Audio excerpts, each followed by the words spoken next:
For a series whose first book and famous television adaptation are focused on games and their titles, there are surprisingly few games in A Song of Ice and Fire.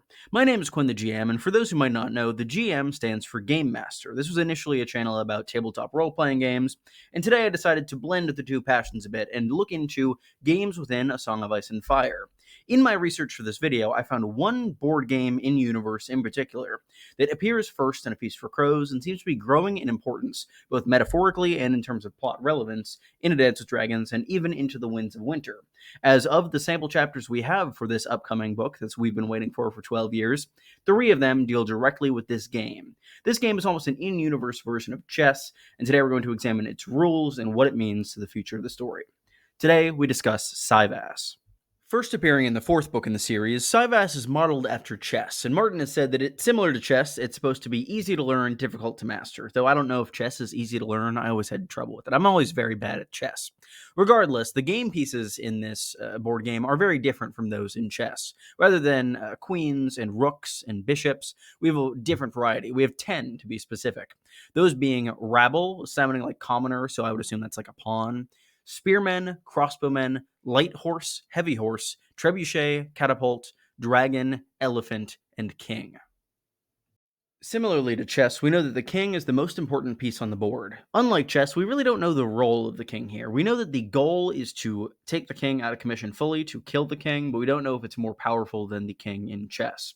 We know that there are 10 pieces, as I'd stated earlier, and rather than being black and white like all chess pieces are, they can come in wide varieties of different stones and metals. The ones that we hear about are ivory and onyx, so the typical black and white of our chess, ivory and jade, and alabaster and onyx. We see it played across the world, and it seems to have originated in Volantis. We see a lot of people in Essos and in Dorne playing this game, and it reflects the schemes going on therein in both locations. And hey, if you enjoy this video, be sure to leave a like and subscribe. I make all kinds of videos about A Song of Ice and Fire and Game of Thrones, and I hope to do many more like this in the near future. Back to the video at hand. According to Martin himself, Cyvasse is partially inspired by chess, and that seems to be the main inspiration, but also partially by Blitzkrieg and Stratego. He's also turned down offers from several game companies to develop rules for Cyvasse and market the game, which seems like a big missed opportunity in terms of fundraising for him, albeit he doesn't really need it. I'd just love to play Cyvasse. But he has kept the rules very vague on purpose. I think he didn't want to lock himself into exact meaning behind each of these pieces and moves before he could use them in the story, as he could think of something down the line that metaphorically or symbolically works very well for a character and is able to tie that into a move in Cyvasse, and he wouldn't want to lock himself out of that potential story angle there. That said, we do know 3 specific roles of pieces, or interactions of pieces so far. Specifically, we know that a dragon can remove elephants from the board, and additionally, we know that catapults and trebuchets can remove dragons from the board, which makes sense given that those 2 weapons can fire into the air, albeit in terms of the history of the world of Ice and Fire, we've never seen a dragon killed by either of these devices. We've seen them killed by scorpions and these giant arrows, and even by a mob of commoners. We haven't seen them killed by a catapult or anything, so watch out Viserion and Rhaegal during the Battle of Fire. We also know that this game's prevalence in Westeros is a brand new development. It first comes to the continent in 299 AC, which is about the year of A Clash of Kings and A Storm of Swords. It arrives in Dorne, and that is the first place we're introduced to it, as Doran Martell, the master schemer of Dorne, or master schemer in air quotes because his schemes haven't really done anything yet, is kind of obsessed with this game and really likes the strategic elements of it and the ways he can use it to kind of hone his strategic thinking and overall planning. Cyvasse does keep popping up in Dorne. We see it through 2 other points of view, and it seems to be largely metaphorical for the schemes of the Martells as a whole. First and foremost, the most important point of view character in the entire series, Aerys Oakheart. He finds this game maddening, and it kind of goes into hand in hand his ideas of not really being into strategery by any means, and not really scheming at all outside of being used by Arianne Martell in order to hopefully crown Marcella. Speaking of Arianne, this game comes up both at the end of her story in Feast and in her story in The Winds of Winter, as we have 2 of her preview chapters. Firstly, her father Doran uses a Cyvasse piece, I almost called it a chess piece, in order to tell her about the plot to wed her to Viserys and eventually to wed Quentyn to Daenerys Targaryen. It's showing the bond between the Martells and Targaryens and being used kind of as a metaphor for this bond. This dragon piece is the strategy that Doran has sided on. Additionally, Arianne in The Winds of Winter is playing against Daemon Waters, and he ends up telling her after she loses that the dragon is not the only piece, perhaps signaling that she might focus too much much on the Targaryens and her plot forward, which could tie into her potentially marrying Aegon, as many people think she will. The other story in which we see this game pop up is Tyrion's in A Dance with Dragons. He learns how to play the game on his voyage on the Shy Maid with Haldan Halfmaester and young Griff, and he ends up loving it. He ends up playing it quite a bit throughout his story, both in Dance and in The Winds of Winter. Specifically, it is over a game of Cyvasse that Tyrion is able to convince young Prince Aegon Targaryen to go west to Westeros instead of joining Daenerys Targaryen.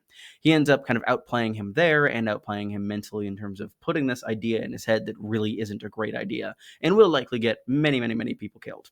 So overall, Tyrion uses this game as a way to both assert his strategic mind and show it off a bit to Aegon, and then to use it as a way to kind of influence and also assess Aegon as a character, as he's able to tell from Aegon's moves on the board that he is a bit impulsive and generally hasn't really thought a lot about what he's going to do upon getting to Westeros. The other instance in which we see Tyrion playing Cyvasse comes from the young Lannister's first chapter in The Winds of Winter. He plays against Ben Plum, the commander of the Second Sons, and uses this as an opportunity to convince him to rejoin Daenerys and aid the right side in the Battle of Fire.